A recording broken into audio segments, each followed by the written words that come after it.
kelebihan beliau. Seperti pohon kecubung bisa menjadi angel tree, bisa menjadi devil tree, bisa menjadi pohon iblis ketika engkau salah mengkonsumsinya, bisa menjadi pohon malaikat ketika engkau benar menggunakannya. Jadi yang salah itu bukan kecubungnya, tapi caranya kita. Maka ketika kita balik, berarti yang salah itu bukan uangnya, bukan kekayaannya, bukan pangkatnya, tapi diri kita sendiri.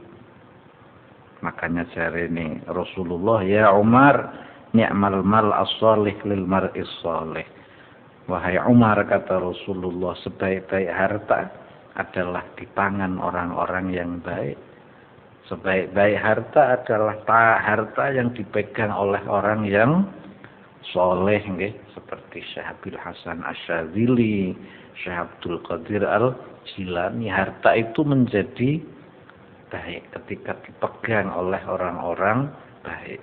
Jadi itu sentimen karo wong sugih nggih. Asline sampean iku kudu sentimen karo sugih, tapi karo kelakuane. Kadang wong sugih pancen cok nyengit sih. Asline dudu masalah apa? Sugih, tapi masalah apa? Nyengite terkadang sombong, terkadang meremehkan orang lain, terkadang omongannya apa? Jelekit nggih. Nabiullah Sulaiman ya menawarkan diri, Rabbighfirli wa habli mulkan la yanbaghi li ahadin min ba'di innaka antal wahhab. Wahai Allah, berilah aku kerajaan, kekuasaan yang tidak pantas dimiliki oleh orang lain setelahku. Innaka antal wahhab. Jadi kerajaan Nabiullah Sulaiman kuwi tau dikuasai jin nggih, gara-gara ali-aline ilang. Maka ada sosok lain yang duduk di singgasananya Nabiullah Sulaiman alaihi salam, sampai engko cincine ketemu diceritakan nang surat Shad. Lalu ya berdoa, nek kerajaan iki dicekel jin kae bakal morak-marik menungso, paham nggih? Akhirnya cincin-cinnya ketemu kembali, dia memperoleh kerajaannya kembali. Dikit dongone Nabi Sulaiman sing dedekke sugih. Dene sampean donga sugih ya akeh. Cari Mbah Yai iki Rabbighfirli wa habli mulkan la yanbaghi li ahadin min ba'di innaka antal wahhab.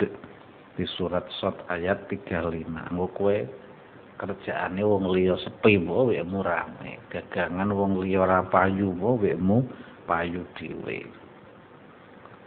Jare Kanjeng Nabi bi sing sapa wonge langgengke istighfar maka akan mudah apa rezekinya. Lagi wis masuk nang ayat kuwi malazinal istighfar. Rabbighfirli wa habli mulkan la yanbaghi li ahadin min ba'di innaka antal wahhab. Itu ngene Nabi Sulaiman kok sugih duwe kekuasaan sing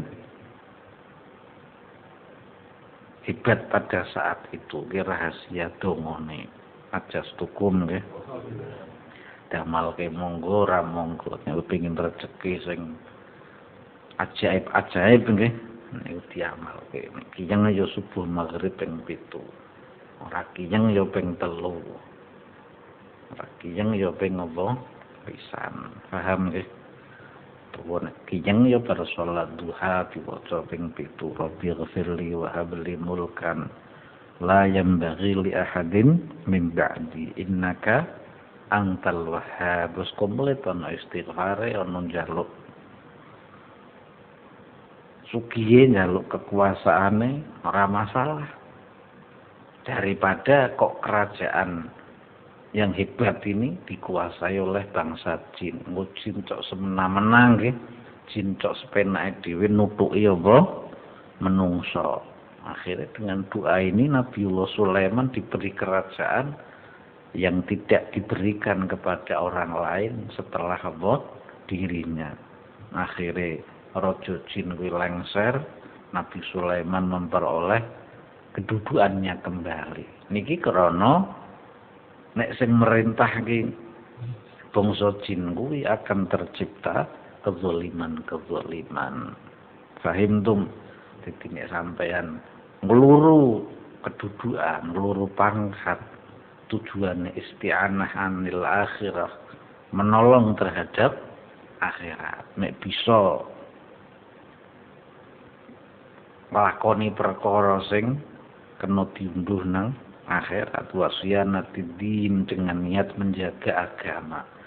Karena agama itu harus dijaga juga dengan kekuasaan. Paham kan? Ketika Islam itu besar di Andalusia, ya muncul ulama-ulama besar, Imam Al-Qurtubi, Imam Ibnu Malik. Nah, ketika Andalusia kekuasaannya berpindah kepada orang non-Muslim, menjadi negara Spanyol. Amanillah dulu namanya Amanillah, ibu kota Manila itu namanya Amanillah. Kekuasaannya berubah, Islam sangat jaya di negeri Amanillah. Tapi ketika kekuasaannya berubah menjadi negara Filipina, Islam menjadi terasing. Dahulu Islam itu mayoritas. Misalnya wong Manila 10 juta, orang Islam itu 7,5 juta. Saiki kewalik, wong non Muslim 7,5 juta, wong Islam 2,5 juta. Dan diburu, dianggap teroris, dianggap garis keras, dianggap pencipta kekerasan. Niku karena tidak adanya kekuasaan, sehingga agama tidak tertolong. Di Myanmar ketika kekuasaan diduduki yang India, diduduki orang yang menyembah sapi. Perdana Menteri Narendra Modi itu 2015 naik lalu melarang penyembelihan sapi. Semenjak 2015 sekarang sudah 44 lebih orang Muslim dibantai oleh para penyembah sapi tersebut. Jadi tukang nyembelih sapi disembelih karo. Dan saiki setelah 5 tahun lebih berkuasa di India ini pusing sapi. Karena sapi ini tidak boleh diganggu, akhirnya makan poong, makan ompor rakyat, sapi ini telepong nang tiap-tiap dalan. Lagi wong India wis mulai pusing mikiri apa sapi. Sampeyan krungu ora? Hah? Padahal India sendiri adalah negara pengekspor sapi terbesar di dunia. Tapi ini nang jero India ora entuk disembelih. Itu sapi nang dalan-dalan kudu dihormati. Asalnya yang naik kekuasaan adalah penyembah apa? Sapi. Ya dulu ada di Jawa, di daerah Kudus nggih. Niku masyarakate nyembah sapi. Mugane Sunan Kudus ngurmati sapi. Kowe korban aja nyembelih sapi. Makanya nang Kudus niku seringe korbane kebu, karena dulu orang-orang di sana beragama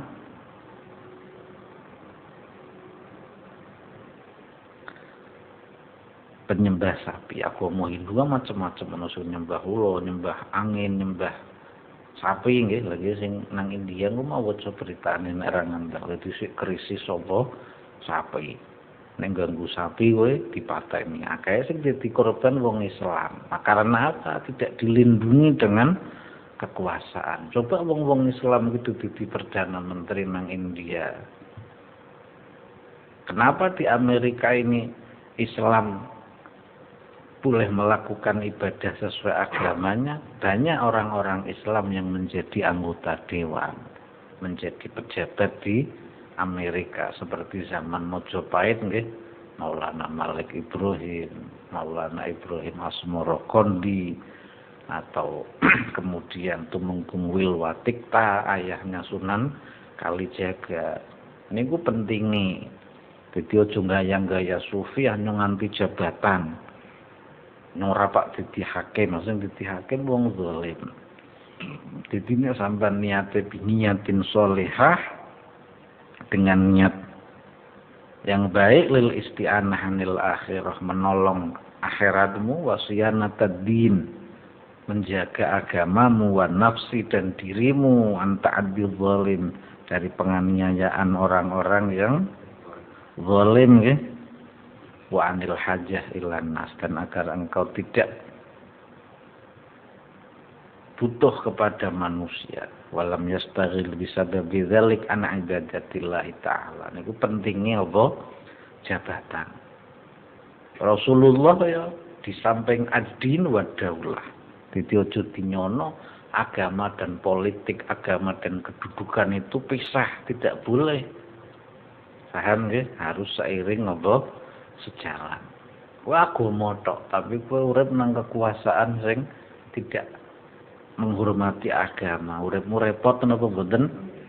Makanya aja nyalahke kiai sing berpolitik, aja nyalahke ulama sing dadi penasehat presiden, aja nyalahke ulama sing dadi wakil gubernur, aja nyalahke ulama sing dadi wakil presiden, ngono sing dadi wong liya kok dingkok-engkok priye.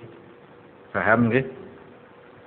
Wala kulli hal, tetapi kesimpulannya faqillatul hirsi 'alal jah wal mal, maka ambisi yang sedikit terhadap kedudukan dan harta, wa tarkur raghbah fiha, dan meninggalkan kecintaan kepada kedudukan dan harta, aslamu itu lebih selamat, wa ahwatu dan lebih hati-hati, wa aqrabu ila taqwa dan lebih dekat kepada takwa, wa asbahu bihadis salafus salih dan lebih menyerupai jalan orang-orang dahulu yang soleh. Paham nggih? Nyatane ulama sing dadi pejabat karo sing ora akeh ndi? Ya akeh sing ora. Ulama sing sugih karo sing payah akeh ndi? Ya akeh sing payah nang kampung-kampung do mulang do ikhlas, ora masalah. Tapi memang kudu ono ulama-ulama yang memegang jabatan kaya Raden Fatah, kaya Syekh Maulana Hasanuddin Banten, kaya Syarif Hidayatullah. Cuman saiki niku kaya ngoten. Apa ulama sing pro pemerintah diarani pengkhianat. Jalil idza ra'a aliman mukhalitotan kafiratan fahuwa lisun. Jika melihat orang alim banyak bergaul dengan pejabat, maka ketahuilah dia adalah copet. Al ulama umana ur rasul malam yukhalitus sultan. Ulama adalah pembawa amanatnya para rasul selagi dia tidak bergaul dengan penguasa. Apabila bergaul dengan penguasa, maka ia khonu, maka ia adalah pengkhianat. Dalil. Nah, siji akhirnya tukang kritik pemerintah. Sing kritik pemerintah diarani buat utawa pemberontak. Boleh dihukum mati. Sing fatwa ulama sing pro pemerintah kacau ora. Njaluke wong ki priye? Pro pemerintah jare didalili pengkhianat, kontra karo pemerintah diarani pemberontak. Lah terus sampean njaluke priye? Apa ora bisa sih duduk bersama? Sing siji dadi ulama sing non pemerintah, misal kaya Imam Hasan Al-Basri, sing dadi pejabat kaya Khalifah Umar bin Abdul Aziz, seiring sejalan sehingga Al-Quran agama dikenal di mana-mana. Siji dadi kaya Salahuddin Al-Ayyubi misale.